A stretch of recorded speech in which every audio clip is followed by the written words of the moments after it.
Once upon a time in the rather distant future, precisely in the year 2145, Earth had become accustomed to visitors from other planets.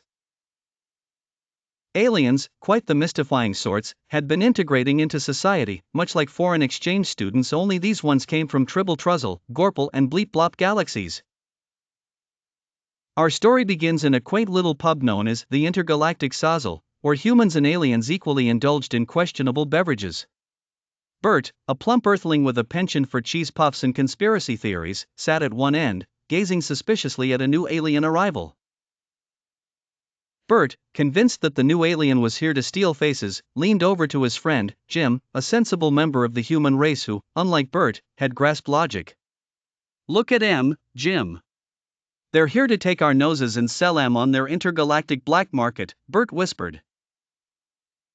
Jim sighed, accustomed to Bert's eccentricities, and replied, "Bert, mate, just because they've got 4 eyes doesn't mean they're eyeing your face for a heist." Meanwhile, Zaarg, the new alien in question, was simply trying to enjoy a glass of zluz, a greenish goo that bubbled slightly. Zaarg's drink was reminiscent of lime jelly, but with an uncanny aroma akin to damp socks. Little did he know, his mere existence was as much of a spectacle as the pub's weekly karaoke night. As Zaarg attempted to sip his drink with his left tentacle, something peculiar occurred. His tentacle twitched, knocking over his beverage onto Bert's lap. Humans and aliens alike paused, watching the goo slowly plaster Bert's trousers. Zaarg, flustered but polite, exclaimed, "Oh, Glicken please, I'm ever so sorry." Bert was about to launch into a rant about alien conspiracies. To everyone's surprise, Bert burst into laughter.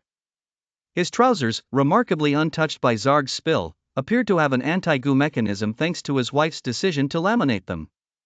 "The wife's been worried about pub spills, you know," Bert chuckled. Jim shook his head, finally at ease, as Zaarg breathed a sigh of relief.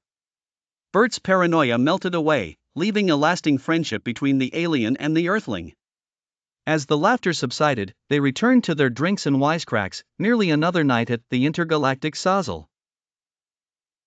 Each sip, each spill, and each bizarre interaction further dispelled myths of alien noise thievery, embracing the delightful absurdity of their shared universe.